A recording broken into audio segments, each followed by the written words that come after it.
Përshëndetje dashur shikues, mirë se vini në Agora News. Do të flasim mbi situatën e fundit politike nisur nga skandalet e zëvendës kryeministres Belinda Balloku e skandali i Akshit që kanë pushtuar vendin. Për të folur më shumë për këto dy çështje dhe se çfarë po ndodh me skandalet që kanë përfshirë mazhorancën e kryeministrit Edi Rama, ne kemi të ftuar avokatin i njohur Zaxha Islami.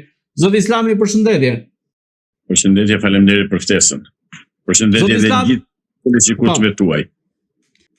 Zoti Islami, në kaq ditë që kanë përfshirë vendin këto skandale, në optikën tuaj si avokat, si njëri i drejtësisë, si keni parë këto skandale që kanë përfshirë qeverinë e kryeministit Edi Rama dhe çfarë po ndodh me këtë vend ku duket se më po themi nuk bën asgjë për shtypje, skandal pas skandali?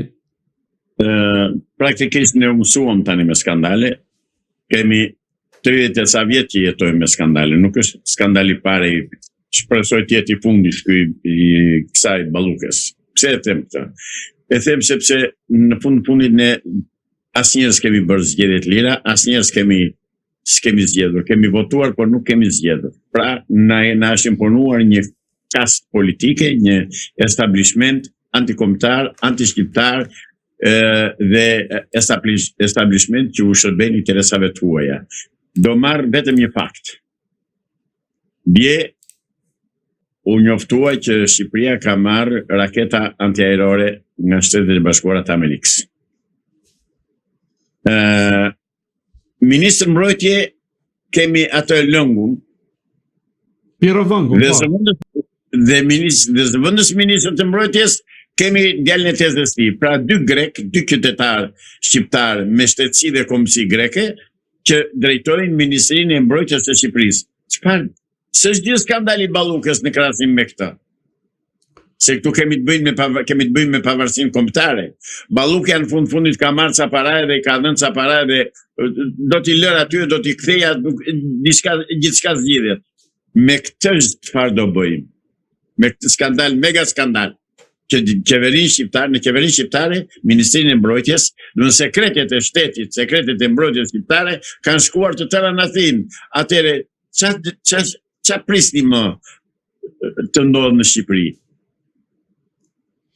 Po ju si shikoni këtë lëvizje të Shqipërisë, me që dolem në këtë temë, duke marrë nga Shtetet e Bashkuara të Amerikës sistemet raketore, Javelin, në këtë rast ka një frikë për sulmet mundshme, apo është në të ardhmen duke u përgatitur pra vetë Shqipëria si pjesë ose më saktë anëtare e NATO-s? Që të dyja mundësitë ekzistojnë. Që të dyja. Por nëse do paqe përgatitur për luftë. Pra ne duhet pa dyshim, pa diskutim të armatosemi. Jemi shumë bon, zotëri. Jemi të çarmatosur, por na e komandon shtetin shqiptar dhe mbrojtja shqiptare, armiku ynë i betuar shekullor. Le të thonë këta se nuk flasin agjentët e Greqisë. Ne ministrin mbrojtje në kohën e Enverit kishim Kiço Mustaqin, grek minoritar ai. Prap minoritarët grek në krye të Ministrisë Mbrojtjes. Pra kanë qelsat e mbrojtjes së Shqipërisë kanë ata. Plus që kemi dhe në bazë të NATO-s, na është të caktuar që mbrojtjen ajrore, kontrollin ajror të Shqipërisë ta bëjnë grekët. Zotëri, nuk është gjë, po them prap skandali i Belinda Ballukut. S'është fare hiç, hiç nuk e konsideroj. Unë skandalin më të madh, mega skandalin quaj vënien e dy shtetasve grek në krye të Ministrisë së Mbrojtjes së Shqipërisë. Ne me Greqinë jemi gjendje lufte. Ne Greqia na ka sulmuar me 10 herë, sa i ka dashur qefi dhe këtu nuk thuhet asgjë.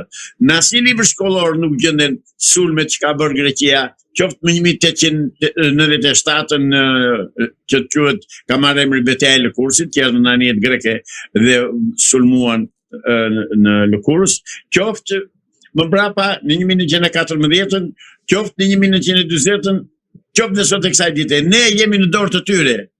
Na ka lënë kjo qeveri, kjo kastë politike, kjo establishment i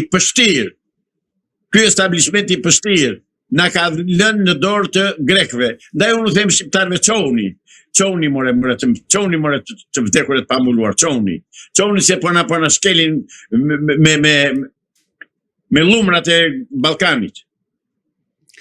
Zoti Islami, ju si e shikoni në këtë rast elementin grek, është rastësi apo ka i skenar të mirë përgatitur në këtë rast?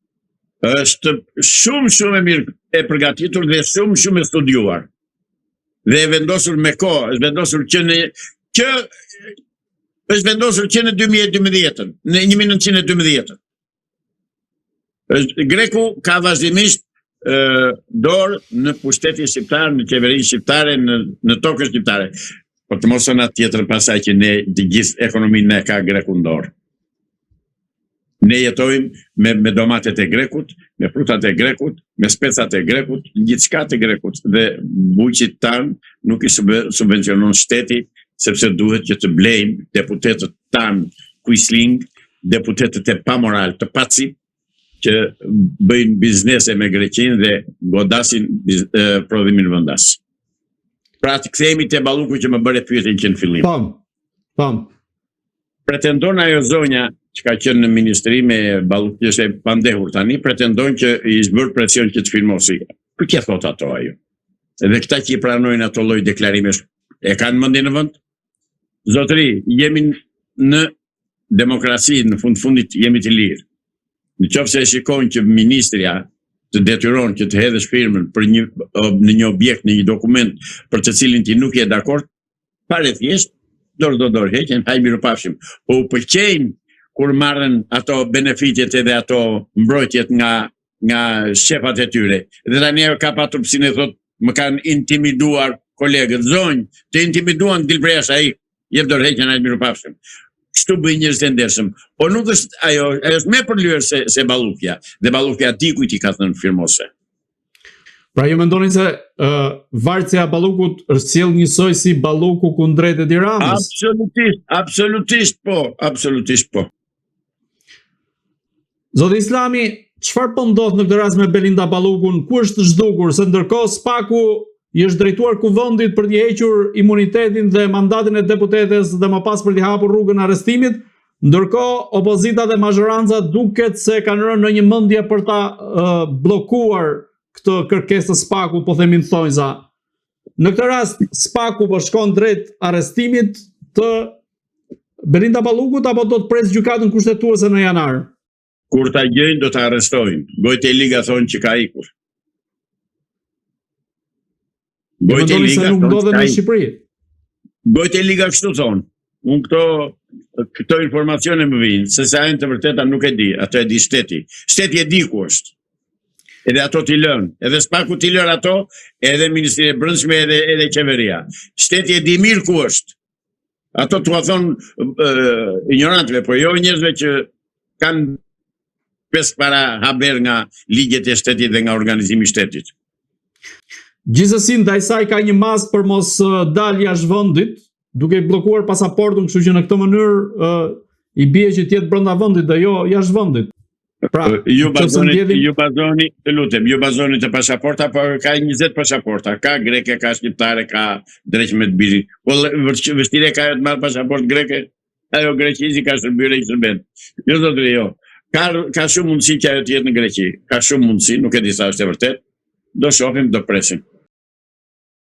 Në këtë rast, ju si mendoni, cili do të jetë fati i Belinda Ballukut? Fati i ligjor dihet se cili është. Duhet të shkojë të paraqitet gjykat të mbrohet. Fati ligjor. Fati politik është i prerë, është bashkë me Edi Ramën. Pra, ajo nuk bie nga pushteti sa kohë që është Edi Rama kryeministër. As në gjykat nuk do shkoj, as në Spak nuk do shkoj. Me ato letrat që ka dërguar Spaku, jo heqje pasaporte, më thash ajo i përdor për letër higjienike, të më falni për shprehjen. Zoti Islami, në këtë rast, a mendoni se Belinda Balluku do të përfundojë njësoj si Sajmir Tahiri, apo mendoni se ka dosje të nxehta për vetë Edi Ramën që mund ta marrë me vete atë? Ajo patjetër që ka dosje të nxehta për ta marrë me vete Edi Ramën, dhe patjetër që ndryshon shumë nga Sajmir Tahiri, sepse Sajmir Tahiri u dorëzua, u thye, shpërblyen për thyrjen që bëri, që nuk denocoi Edi Ramën, e shpërblyen, i dhanë prona, i dhanë tendera, i dhanë... është në rregull sa i Mirtahiri, e shiti atë, e shiti lëkurën e tij me duke blerë dhe duke i falur prona të thash. Nësa Ballukja jo nuk ka këtë. Edhe pse u tha që Ballukja ka 300 apartamente, kjo është bashkuje nore. Ora është, o zotëri, more këta qytetarë shqiptare shikojnë ku jetojnë apo nuk e shikojnë. Si shpjegohet që ka 300 apartamente ajo dhe ka mira njerëz janë rrugëve, pa shtëpi, pa katandi, pa punë. Pra, ky është pushteti i Edi Ramës, ky është pushteti i këtij establishmenti politik. Ky është pushteti i komunistëve shqiptarë që kanë krijuar dhe një opozit sharlatane, karnavale për turp të botës. Një opozit që të vjen ndot ta dësh në gojë, se grinde dhe hahen si qënë ditë për ditë për prona edhe për tendera dhe nuk bëjnë asnjë për popullin. Zoti Islami, në këtë rast, sa rrezikohet vetë Edi Rama nga dosja Balluku, por edhe nga dosja Akshit e cila ka dalë sfundmi dhe ka tronditur, po themi, opinionin publik, ku vetëm kantina e verës ishte 3 milion euro. Nga kush do rrezikoj? Nga kush? Nga kush? S'ka nga kush të rrezikoj. Cila drejtësi? Po e drejtësinë e ka në dorë vetë. Drejtësinë e ka emëruar. Unë pse kam thënë në emisionet e kaluara, kam thënë që drejtësinë në Shqipëri do ketë vetëm atëherë kur gjyqtarët dhe prokurorët jenë të zgjedhur me vot nga populli, jo të emëruar. Kur janë të emëruar do t'i shërbejnë ustaj. Kur janë të zgjedhur nga populli, patjetër që janë të pavarur dhe i thonë shkuatet e vendit. Pra, nuk kemi drejtësi, zotëri. Ne kemi një pushtet diktatorial si të Enver Hoxhës, kemi një drejtësi tamam si të Enver Hoxhës, që linçon dhe dënon dhe burgos njerëz të pafajshëm dhe nga ana tjetër lë të lirë hajdutët që të vjedhin si u do qefi. Edhe këta që ka futur në burg, drejtësia i ka dorëzuar vetë Edi Rama. Dhe paradoksi tjetër më i madh akoma, kryetari i bashkisë është në burg, vazhdon të jetë akoma kryetar bashkie. Këto vetëm në Shqipëri ndodhen, zotëri, nuk ndodhen në vend tjetër. Zoti Islami, si keni parë dhe a ju ka tronditur më saktë lidhja e krimit dhe qeverisë sa i përket rastit të Ergjys Agasit për ta risjellë dhe një në vëmendje kantinën e verës për 3 milion euro, ku vetë Agasi bënte koordinimin mes elementëve të botës krimit dhe qeverisë kryeministit Edi Rama, një fakt të cilin e denoncoi edhe vetë Arben Ahmedaj.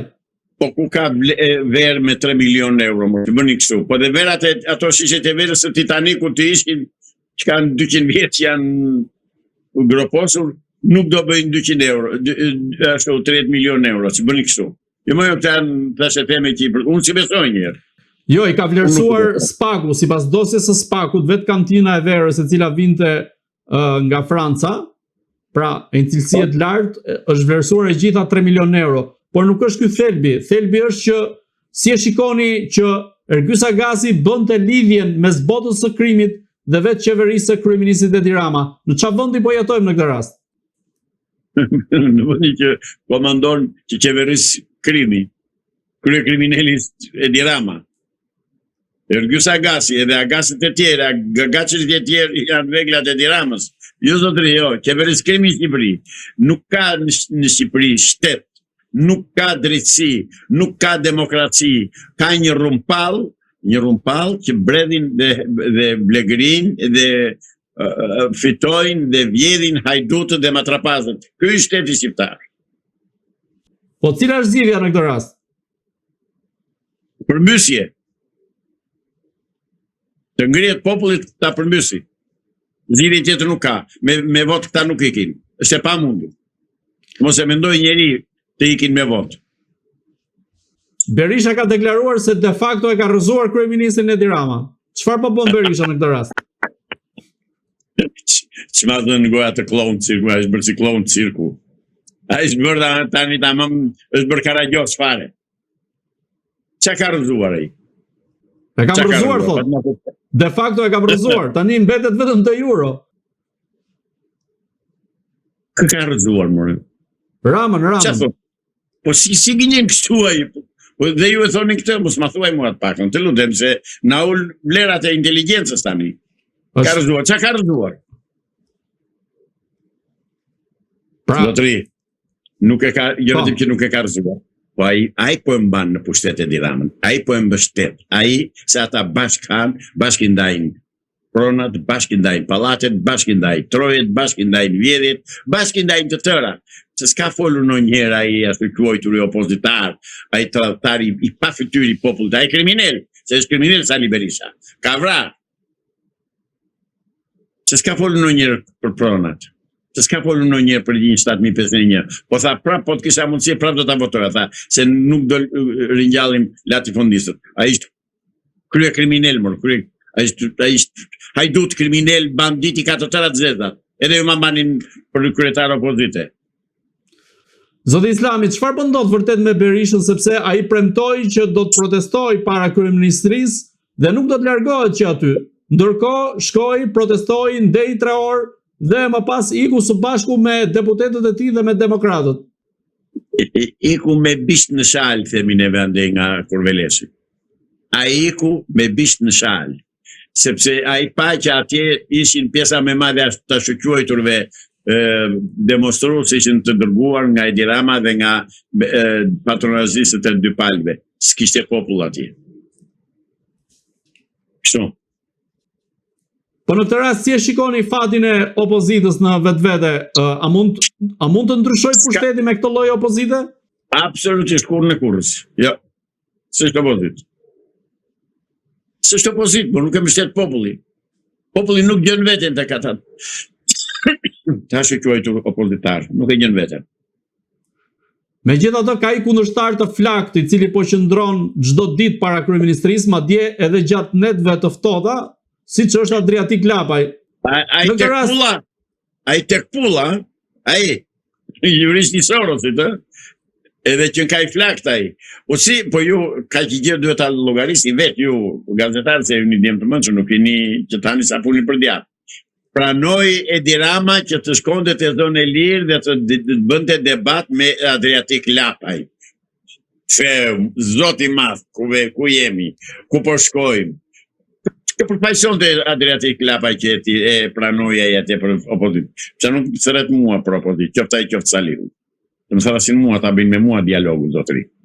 Ai është dialog, që të shprehesh ato që do populli dhe ato që ka populli që më thonë për ditë në rrugë. Zotëri, po mi thonë për ditë në rrugë, po nuk kaloj dot se njerë në radhë parë jam mirënjohës qytetarëve shqiptarë që në çdo moment që më takojnë më vlerësojnë, por nga ana tjetër më thonë, lëvizni më thonë, çfarë lëvizun njëja. Jo, ju keni argumentin, analizën dhe perspektivën që jepni në këtë rast. Ky është roli juaj. Pa tjetër dhe atë do ta e kam bërë, e bëj dhe do ta bëj, sa t'jem gjallë.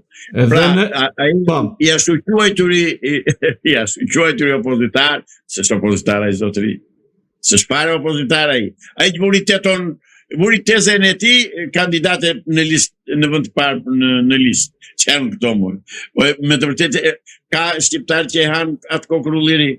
S'ka. Ai është Soros i gjallë. Pra ju mendoni se Edi Rama po instrumentalizon gjithë këtë lloj skene politike, qoftë në rastin e Adriatik Lapajt, po qoftë edhe në rastin e protestave të Berishës? Jo po instrumentalizon, e ka instrumentalizuar me kohë. E ka në dorë, ka të gjithë teknologjinë, mundësinë, pushtetin e Partisë Komuniste të Punës Socialiste Demokratike LSI të Shqipërisë. Një partisë, vetëm.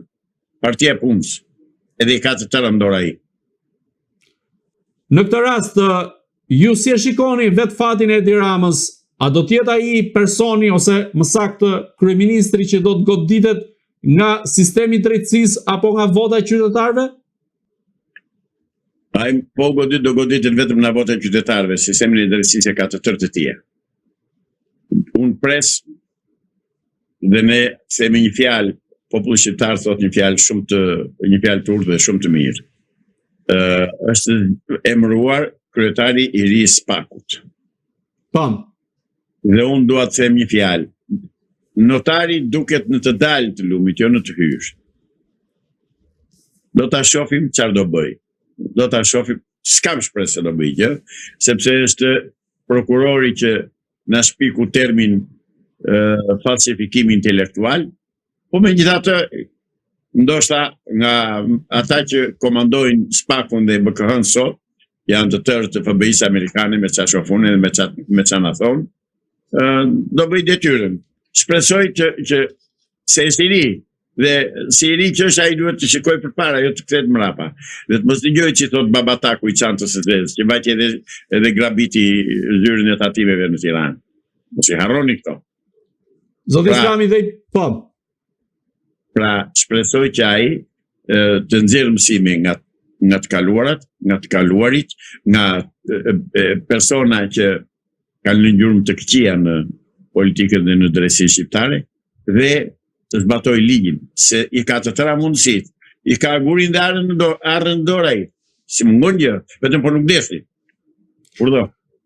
Zoti Islami dhe i pyetje fundit, a mendoni se Edi Rama është i trembur nga sistemi i drejtësisë teksa përmendi disa ditë më parë që agjentë të BKH-s i kishin shkuar tek zyra e kryeministrisë dhe nuk pranonin që të dorëzonin patllaket siç tha ai. Në këtë rast, Edi Rama e përdor thjesht për lojë politike këtë aspekt apo është i trembur vërtet sa herë që shkojnë ai trokasin siç ishte në rastin e fundit për Belinda Ballukun? I trembur sa tallet me ta thot merr me patllake. Jo, nuk trembet në ata fare se ata i kanë dorë ai. Ai trembet nga mata në oqeanit. Ai e ka problemin me Amerikën tani. Ai e ka problemin me Donald Trumpin. Nuk e ka problemin këtu, se këtu rron 100.000 vjet ai. Por vendimi i fundit i administratës amerikane që për 3 muaj do zhduket korrupsioni nga Ballkani Perëndimor, ati Edi Ramës i ka prishur gjumin. Andej trembet, nuk trembet nga këta e ka kështu ai, i vën rresht do të shkopën atë bën këtë. Bile i vati lustrojnë dhe këpucët. Zoti Islami, unë ju falenderoj që ishit në Agora News. Edhe unë ju falenderoj për ftesën dhe nuk do harrosh edhe ti edhe unë që të përshëndesim të gjithë dëgjuesit dhe shikuesit tuaj që na mbështetin. Që na mbështetin qoftë me vërejtje, qoftë me mendime, qoftë me sugjerime, me të tëra. Një përshëndetje të jashtëzakonshme gjithë shikuesve tuaj. Të dashur shikues, bashkë do shihim në intervista të tjera, por mos harroni të bëni subscribe në kanalin tonë në YouTube.